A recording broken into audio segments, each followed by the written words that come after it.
નમસ્કાર દર્શક મિત્રો, હું છું નાઝનીન કૌકાવાલા. ગુજરાત ન્યૂઝના વિશેષ કાર્યક્રમ લોકમંચમાં આપનું સ્વાગત છે. આજનો લોકમંચનો જે વિષય છે એ છે કે નવા સત્ર જૂન 2018થી પાઠ્યપુસ્તકોમાં બદલાવ આવી રહ્યો છે. જી હા, ધોરણ 9 અને 11ના પાઠ્યપુસ્તકો બદલાઈ રહ્યા છે. સાથે જ પ્રાથમિક શાળાના 4 ધોરણના પાઠ્યપુસ્તકો પણ બદલાઈ રહ્યા છે. આ વિષય પર વધુ ચર્ચા કરીશું. હાલ આપણી સાથે આ વિષય પર ચર્ચા કરવા માટે જોડાયા છે વિજય રાવલ, કે જેઓ વિજ્ઞાન પ્રવાહના શિક્ષક છે. વિજયભાઈ, લોકમંચમાં સ્વાગત છે આપનું. Thank you. વિજયભાઈ, સૌથી પહેલો પ્રશ્ન હું આપને એ પૂછવા માંગીશ કે જ્યારે આ પાઠ્યપુસ્તક બદલવાનો નિર્ણય લેવાયો છે ત્યારે આ બદલાવ શેને માટે છે? શું છે આ બદલાવનો મુખ્ય હેતુ? મેમ, એવું છે કે આપણા જે ગુજરાતમાં છેલ્લા 3 વર્ષથી જી અને નીટ એટલે કે જે લોકો એન્જિનિયરિંગમાં જવા માંગે છે એ વિદ્યાર્થીઓ માટે ઓલ ઇન્ડિયા લેવલ પર જીની એક્ઝામ આપવી જરૂરી છે, અને જે વિદ્યાર્થીઓ મેડિકલમાં જવા માંગે છે એ લોકો માટે નીટની એક્ઝામ કમ્પલસરી છે. રિઝલ્ટ જોતાં એવું જોવામાં આવ્યું છે કે છેલ્લા કેટલા વર્ષોમાં આપણા ગુજરાતના વિદ્યાર્થીઓ જે છે એનો અભ્યાસક્રમ નીચા લેવલનો જરૂર જણાય છે. એટલા માટે આપણા વિદ્યાર્થીઓ જેટલા પ્રમાણમાં ક્વોલિફાઈડ થવા જોઈએ એટલા પ્રમાણમાં ક્વોલિફાઈડ થઈ શકતા નથી. જેથી કરીને ગાંધીનગરથી એવું વિચારણામાં આવ્યું કે આપણો જે અભ્યાસક્રમ છે એ પણ દિલ્હીને સમકક્ષ હોવો જોઈએ, અને જેને કારણે એનસીઈઆરટીનો અભ્યાસક્રમ લાગુ પાડવા માટેનો પ્રયત્ન ચાલી રહ્યો છે. જી ચોક્કસપણે હાલ જે ગુજરાતના અભ્યાસક્રમને એનસીઈઆરટી સમકક્ષ બનાવવાની તૈયારીઓ શરૂ કરી દેવાઈ છે, અને એની પ્રાથમિક તૈયારી રૂપે હાલ શિક્ષકોની ટ્રેનિંગ પણ ચાલી રહી છે. જ્યારે આપ ખુદ એક ટ્રેનિંગમાં સામેલ છો ત્યારે આપને ચોક્કસપણે પૂછવા માંગીશ કે શિક્ષકોને કેવા પ્રકારની ટ્રેનિંગ અત્યારે અપાઈ રહી છે આની પૂર્વ તૈયારીના ભાગરૂપે? ઓકે મેમ, પહેલાં તો હું તમને એવું જણાવવા માંગીશ કે 26 તારીખથી 29 તારીખ દરમિયાન કી રિસોર્સ પર્સન જે ગણાય તેમની તાલીમ કમ્પ્લીટ થઈ ગઈ. એ લોકોને ગાંધીનગરની નજીક તાલીમ આપવામાં આવી જે કી રિસોર્સ પર્સન તરીકે ઓળખાય. એ લોકો દ્વારા હવે ભરૂચ જિલ્લામાંથી, નર્મદા જિલ્લા અને સુરત જિલ્લામાંથી જે તજજ્ઞ શિક્ષકો છે એમની પસંદગી કરવામાં આવી છે, અને એ લોકોને હમણાં બલેશ્વર મુકામે એટલે સંસ્કાર વિદ્યા સંકુલ છે બલેશ્વર, ત્યાં તાલીમ આપવામાં આવી રહી છે. અને ત્યાં લગભગ ગણિત વિજ્ઞાનના 40 જેટલા રિસોર્સ પર્સન એટલે કે આરપી અને વિજ્ઞાન અને ટેકનોલોજી વિષયના 40 શિક્ષકો એ જોડાઈ રહ્યા છે. એ લોકોની તાલીમ કમ્પ્લીટ થશે એટલે જ્યારે સ્કૂલ ખુલવાની તૈયારી હશે એના 5 દિવસ પહેલાં વેકેશનમાં જિલ્લાના જેટલા પણ શિક્ષકો છે ગ્રાન્ટેડ શાળાના એ તમામ શિક્ષકોને ત્યાં ભેગા કરવામાં આવશે, અને એ લોકોને ત્યાં તાલીમ આપીને સુસજ્જ કરવામાં આવશે. જી, જ્યારે પ્રાથમિક શાળાના 4 ધોરણના પાઠ્યપુસ્તકો બદલાઈ રહ્યા છે અને ધોરણ 9 અને 11ના પાઠ્યપુસ્તકો પણ બદલાઈ રહ્યા છે, જ્યારે આપે કે વિજ્ઞાન પ્રવાહના શિક્ષક છો ત્યારે કયા વિષયના પુસ્તકો જે છે એમાં બદલાવ આવશે? હાલના તબક્કે ધોરણ 9ની અંદર આ વર્ષે ગણિત, વિજ્ઞાન અને ઇંગ્લિશ મીડિયમ એટલે કે એ લોકોને જે ફર્સ્ટ લેંગ્વેજ ગણાય છે એમાં અંગ્રેજી એના પાઠ્યપુસ્તક પહેલા તબક્કામાં બદલવામાં આવી રહ્યા છે. આવતા વર્ષે ક્રમશઃ ધોરણ 10માં વિજ્ઞાનનું પાઠ્યપુસ્તક બદલાશે, અને સાથે ગણિતનું પાઠ્યપુસ્તક બદલાશે, અને સાથે ધોરણ 11 સાયન્સની અંદર ફિઝિક્સ, કેમેસ્ટ્રી, બાયોલોજી અને મેથ્સ જે મુખ્ય વિષયો છે એમના પાઠ્યપુસ્તક આ વર્ષે બદલાઈ રહ્યા છે, અને ધોરણ 12ના પાઠ્યપુસ્તક આવતા વર્ષે બદલાઈ રહ્યા છે. અહીં એક કરેક્શન આપવા માંગીશ મેમ કે હું જે શબ્દ બોલી રહ્યો છું કે વિજ્ઞાન વિષય શબ્દ કહી રહ્યો છું. અત્યાર સુધી એને વિજ્ઞાન અને ટેકનોલોજી વિષય તરીકે ઓળખાવતા હતા, પણ હું વિજ્ઞાન એટલા માટે કહી રહ્યો છું કારણ કે 9મા ધોરણનું આ વખતનું જે પાઠ્યપુસ્તક છે એનું નામ વિજ્ઞાન અને ટેકનોલોજી નથી, પણ વિજ્ઞાન એવું આપવામાં આવ્યું છે. જી ચોક્કસપણે આપણે જે રીતે વાત કરીએ રીતે ગુજરાતનો જે અભ્યાસક્રમ છે અને એનસીઈઆરટીનો જે અભ્યાસક્રમ છે એની સમકક્ષ બનાવવાના પ્રયત્નો હાલ હાથ ધરાઈ રહ્યા છે.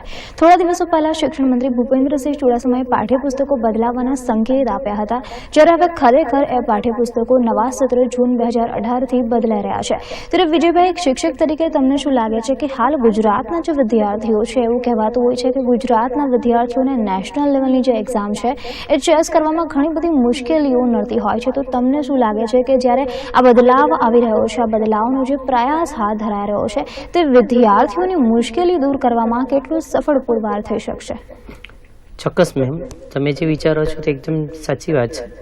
અત્યાર સુધીનો જે અભ્યાસક્રમ હતો જેને માટે શબ્દ આપણે બોલી રહ્યા છે વિજ્ઞાન અને ટેકનોલોજી, જ્યારે ત્યાંથી ફરીને પાછા જૂની સિસ્ટમ પ્રમાણે એટલે કે વિજ્ઞાન વિષય તરફ આગળ વધી રહ્યા છે, એટલે કે વિદ્યાર્થીઓ માટે મૂળ કન્સેપ્ટ જે મહત્ત્વની વસ્તુ છે એના તરફ આપણે વધારે ભારણ આપવા માંગી રહ્યા છે. અત્યાર સુધીની પરીક્ષા સિસ્ટમની અંદર એવું હતું કે ધોરણ 10ની અંદર 50 માર્કના MCQ અને 50 માર્કની થિયરી એમ કરીને વિદ્યાર્થીઓ એમાં પાસ થઈને આગળ વધતા હતા. પણ 11 સાયન્સની અંદર પણ એમાંની જ કંઈક પેટર્ન હતી કે 11માં પહેલા અને ત્રીજા સેમની અંદર 100 માર્કના MCQનું પૂરેપૂરું પેપર નીકળતું હતું, જ્યારે બીજા અને ચોથા સેમની અંદર 50 માર્કના MCQ અને 50 માર્કની થિયરી એમ પેપર નીકળતું હતું. પણ છેલ્લા વર્ષે જ ધોરણ 12ની અંદર 11માં બોર્ડ નીકળી ગયું અને ધોરણ 12ને જૂની સિસ્ટમ પ્રમાણે બોર્ડ ગણવામાં આવ્યું અને જેની સાથે લગભગ 16 જેટલા ચેપ્ટરની એક સાથે એક્ઝામ આપવામાં આવી. પરંતુ બાળકો એમાં જેટલું પરફોર્મ કરી શકવા જોઈએ એટલા પ્રમાણમાં પરફોર્મ કરી શકતા નથી અને આપણો જે અભ્યાસક્રમ છે એ બાકીના અભ્યાસક્રમ કરતાં નીચો હોય એવું માલુમ જણાયું, જેને જ કારણે આપણે 10મા ધોરણ અને 9મા ધોરણના અભ્યાસક્રમમાં બદલાવો લાવવાની જરૂર પડી. નવા અભ્યાસક્રમમાં શું મહત્ત્વની વસ્તુ છે એની તમારી સાથે ચર્ચા કરવા માંગીશ. ધોરણ 9ની અંદર હમણાં જે અભ્યાસક્રમ છે એ જૂના અભ્યાસક્રમના ચેપ્ટરોની નજીકના ચેપ્ટરો છે, પરંતુ એમાં જે મહત્ત્વનો બદલાવ છે કે પ્રત્યેક ચેપ્ટરની અંદર જે ટોપિક સમજાવવામાં આવે છે એના પછી તરત જ પ્રવૃત્તિ આપવામાં આવી છે અને જો શિક્ષકો એ પ્રવૃત્તિઓને ખરેખર યોગ્ય રીતે વિદ્યાર્થીઓ સુધી પહોંચાડવામાં સફળ રહેશે તો બાળકોના કન્સેપ્ટ ઘણા ખરા અંશે સ્પષ્ટ થઈ શકે એમ છે. અહીંયા વિજ્ઞાન અને ટેકનોલોજીની વાત કરું તો એમાં એવો પ્રયત્ન છે કે દરેકે દરેક ટોપિક જે છે એ ટોપિકની પછી એની જે કંઈ પ્રવૃત્તિઓ છે એ જો શિક્ષક પ્રાયોગિક રીતે વિદ્યાર્થીઓ સાથે શેર કરશે તો એના ઘણા બધા કન્સેપ્ટો છે એ વિદ્યાર્થીઓમાં સ્પષ્ટ થઈ જશે.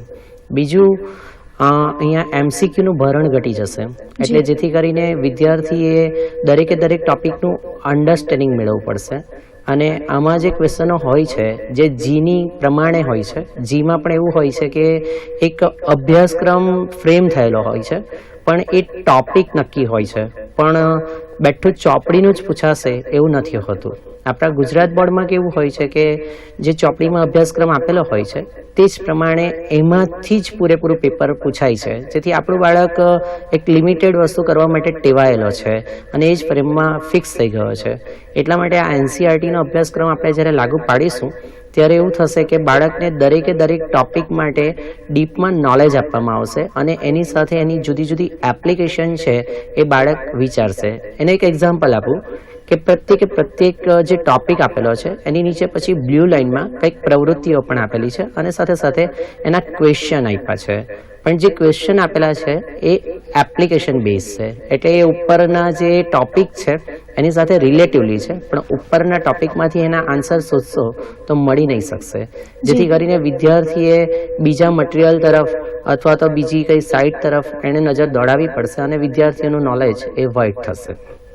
જી, ચોક્કસપણે એવું કહેવાતું હોય છે કે જ્યારે કોઈ એક બદલાવ આવે છે એની સાથે બીજા ઘણા બધા બદલાવ લઈ આવતો હોય છે.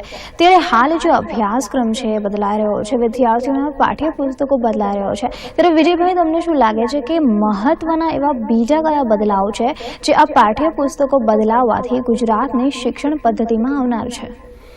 ચોક્કસપણે મેમ, સૌથી મોટામાં મોટો બદલાવ તો એ લાગે છે કે કદાચ MCQ આધારિત જે આપણું બાળક છે જે ફિક્સ ફ્રેમમાં હમણાં કામ કરે છે અને MCQને કારણે એ પૂરા કન્સેપ્ટ સ્પષ્ટ ન હોવા છતાં પણ કદાચ બની શકે કે ગપ્પા મારીને પણ એમાં બહુ સરળતાથી પાસ થઈ જાય છે અને સારા માર્ક લઈ આવે છે.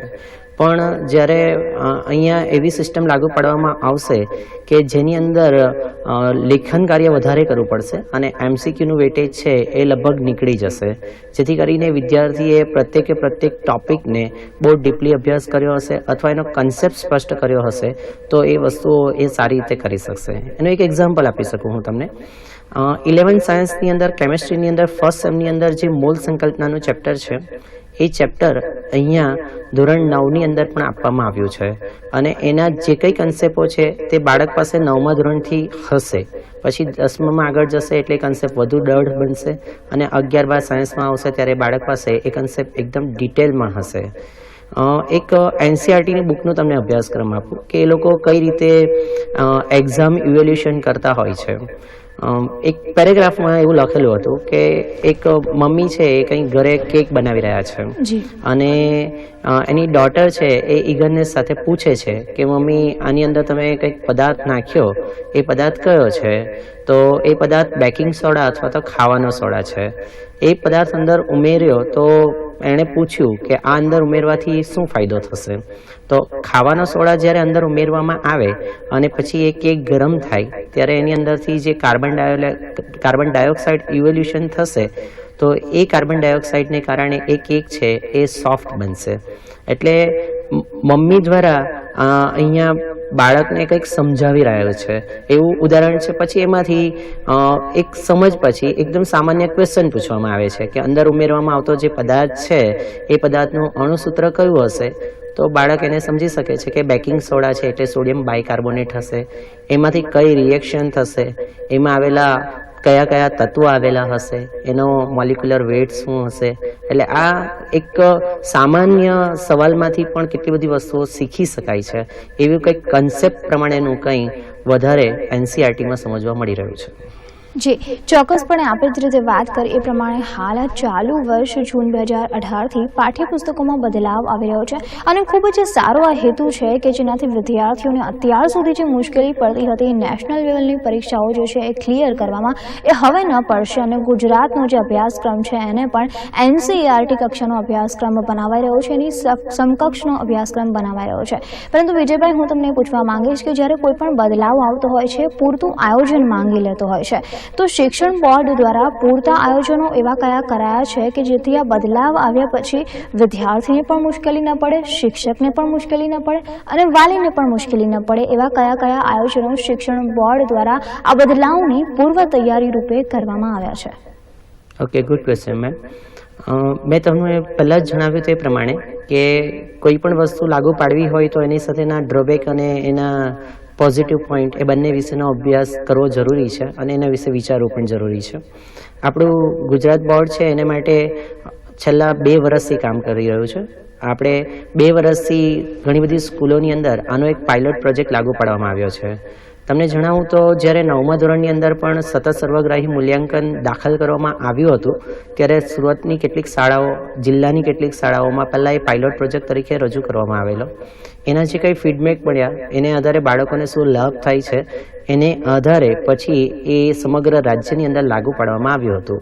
સેમ રીતે એનસીઆરટીનો અભ્યાસક્રમ એ આજે જે લાગુ પાડી દેવામાં આવ્યો છે એવું નથી.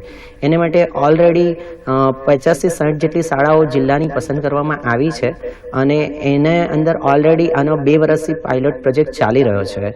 એટલે એની અંદર એ લોકો ઓલરેડી જુદા જુદા એક્સપેરિમેન્ટ કરી રહ્યા છે અને એમાંથી જે બેસ્ટ હશે વિદ્યાર્થીઓ માટે તેઓ એ લોકો પ્રયત્ન કરી રહ્યા છે. એટલે પેપરનું ફ્રેમ કયા પ્રકારની હશે, પછી વિદ્યાર્થીઓ કયા કયા પ્રકારની પ્રવૃત્તિઓ કરી શકશે, એને માટે કયા રેફરન્સ બુક ઉપયોગમાં લઈ શકશે, આ તમામ પ્રકારની માહિતી એ બુકની અંદર પણ પ્રોવાઈડ કરવામાં આવી છે.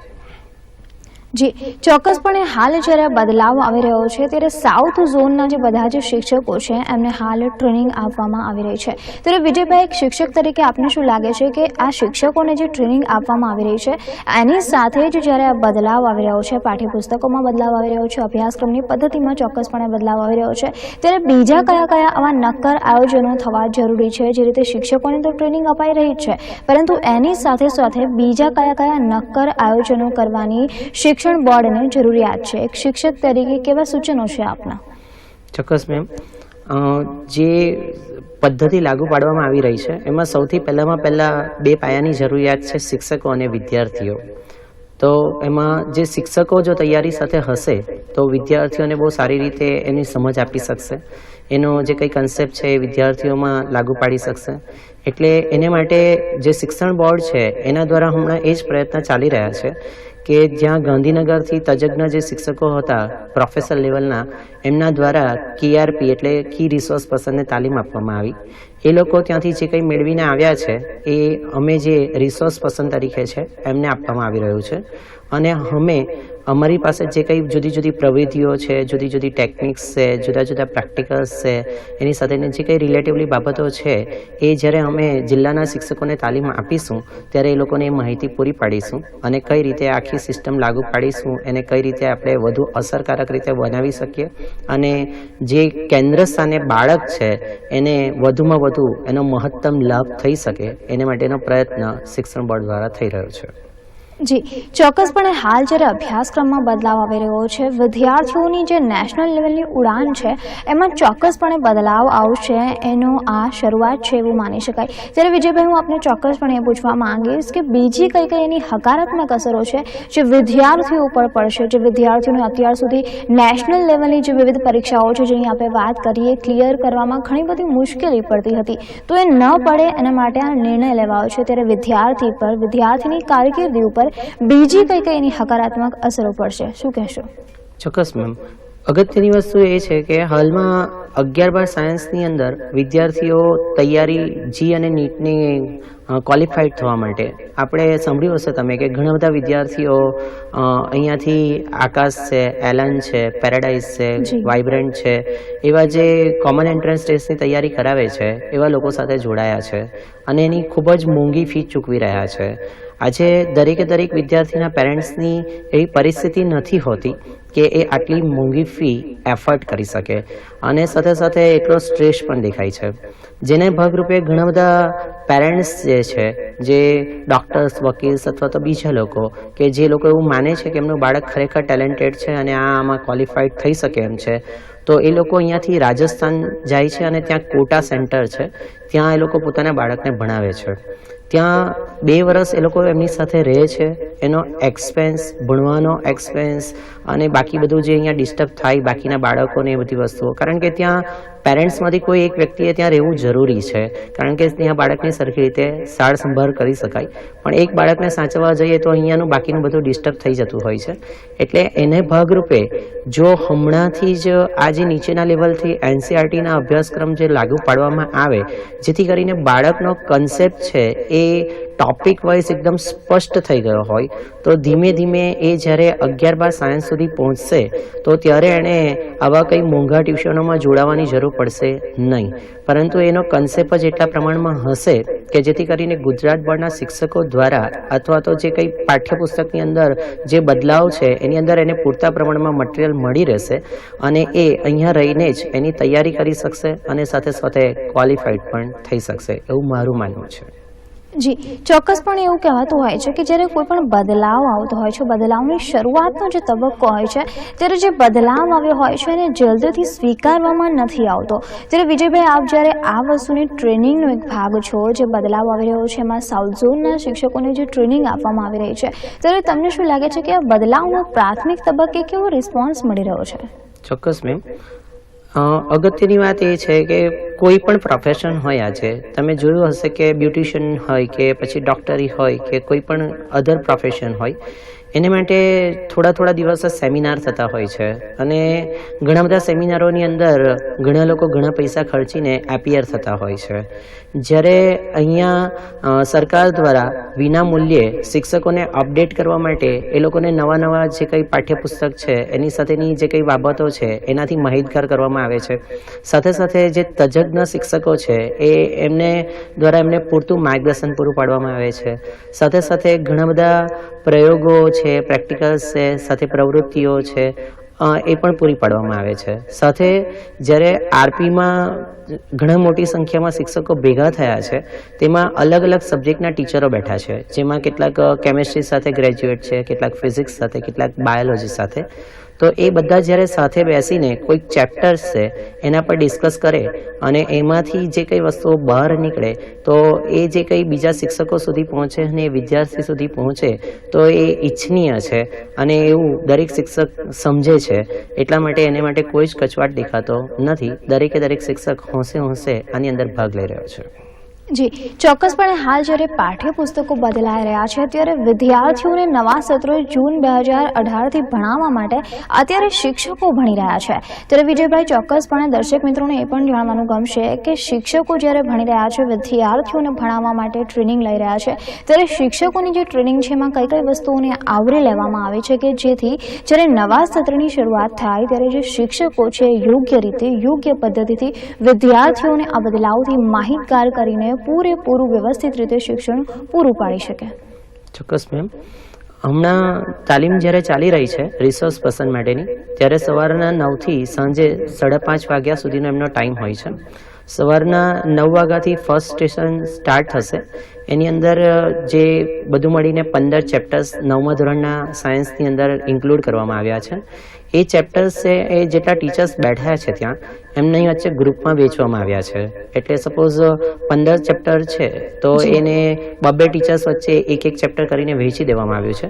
દરેક ટીચર એ પોતાના ભાગે આવેલું એક ચેપ્ટર છે એની અંદર ઝીણવટભર્યો અભ્યાસ કરશે. એના સૌથી પહેલાં તો જૂના અભ્યાસક્રમની અંદર અને નવા અભ્યાસક્રમની અંદર શું બદલાવ છે, એટલે બંને વચ્ચેનો જે ડિફરન્સ છે એ એવા મુદ્દાઓને અલગ કાઢશે. ત્યાર પછી એની અંદર જે કંઈ જુદી જુદી પ્રવિધિઓ આપવામાં આવી છે એના વિશે સમજ મેળવશે. એની અંદર જે કઠિનતા મૂલ્ય છે, જે નવા ટોપિક એડ કરવામાં આવ્યા છે, તો એ કઠિનતા જે ટોપિક છે તે એને માટે પણ વાત કરી રહ્યા છે. અને એ કઠિનતા મૂલ્ય જે છે ટોપિકનું, તેને કઈ રીતે સરળ કરી શકાય અને કઈ રીતે વિદ્યાર્થીના મગજમાં સરળતાથી ઉતારી શકાય એના માટેનો પ્રયત્ન ચાલી રહ્યો છે.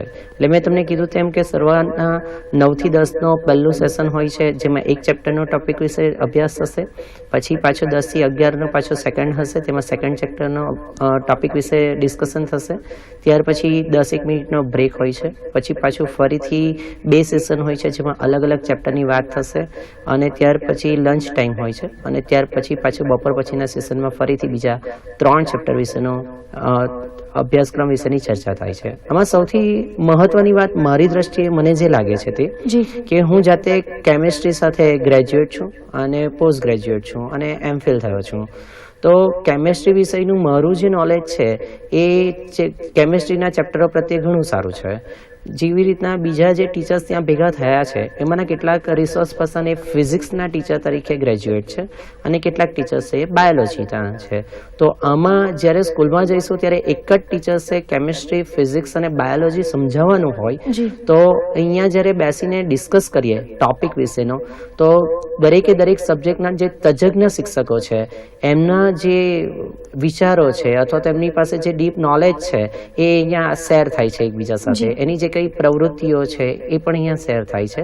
અને એની સાથેના જે કંઈ રેફરન્સ છે અથવા તો એની સાથેની જે કંઈ જોડાયેલી બુકો છે, એની સાથે પ્રવૃત્તિઓ બીજી કઈ જગ્યાથી મળી શકે છે, આ બધું આદાન પ્રદાન અહીંયા થઈ રહ્યું છે. અને એ બધી વસ્તુઓનું ભાથું મેળવીને અમે જ્યારે શિક્ષકોને તાલીમ આપીશું ત્યારે એ લોકો સુધી પહોંચાડીશું અને એ વિદ્યાર્થીઓ સુધી પહોંચાડશે એટલે વિદ્યાર્થીને ચોક્કસપણે ફાયદો થશે. જી, ચોક્કસપણે. તો દર્શક મિત્રો, આજે આપણે ચર્ચા કરી રહ્યા હતા કે જે રીતે નવા સત્ર જૂન 2018થી ધોરણ 9 અને 11ના પાઠ્યપુસ્તકો બદલાઈ રહ્યા છે, સાથે જ પ્રાથમિક શાળાના 4 ધોરણના પાઠ્યપુસ્તકો પણ બદલાઈ રહ્યા છે. ક્યાંક ને ક્યાંક આ બદલાવ આવ્યો છે ભવિષ્યમાં હકારાત્મક અસર પાડશે તેવી હાલ લોક ચર્ચા ઉઠી છે. ત્યારે આ ચર્ચામાં આપણી સાથે જોડાયા હતા વિજયભાઈ રાવલ, જેઓ પોતે વિજ્ઞાનના શિક્ષક છે. વિજયભાઈ, ખૂબ ખૂબ આભાર આપનો લોકમંચમાં અમારી સાથે આ ચર્ચામાં જોડાવા બદલ. Thank you. તો દર્શક મિત્રો, નવા સત્ર જૂન 2018થી અભ્યાસક્રમમાં બદલાવ આવી રહ્યો છે. ધોરણ 9ના, ધોરણ 11ના પાઠ્યપુસ્તકો બદલાઈ રહ્યા છે. ક્યાંક ને ક્યાંક અત્યાર સુધી એવું કહેવાતું હતું કે ગુજરાતીઓ ભલે ગમે એટલા હોશિયાર હોય, પરંતુ ગુજરાતના જે વિદ્યાર્થીઓ છે ક્યાંક ને ક્યાંક નેશનલ લેવલની જે એક્ઝામ હોય છે, જે પરીક્ષા હોય છે, એ ક્લિયર કરવામાં એમને ઘણી બધી મુશ્કેલી પડતી હોય છે. ત્યારે હવે આ ટોણાને કાયમ માટે દૂર કરવા માટે આ નિર્ણય અગત્યનો ચોક્કસપણે લેવાઈ ચૂક્યો છે કે જેમાં પાઠ્યપુસ્તકોમાં બદલાવ આવ્યો છે કે જેને લીધે અત્યાર સુધી વિદ્યાર્થીઓને જે નેશનલ લેવલની પરીક્ષાઓ છે એ ચેસ કરવામાં જે મુશ્કેલી પડી રહી હતી, ક્યાંક ને ક્યાંક એને નિવારી શકાશે અને ભવિષ્યમાં વિદ્યાર્થીઓની નેશનલ લેવલની જે પરીક્ષાની ઉડાન છે એ વધારે ઊંચી ભરી શકાશે. દર્શક મિત્રો, વધુ વણસ્પર્શી અને લોકહિતના મુદ્દાઓ સાથે ફરીથી મળીશું. ત્યાં સુધી નાઝનીનને આપશો રજા. નમસ્કાર.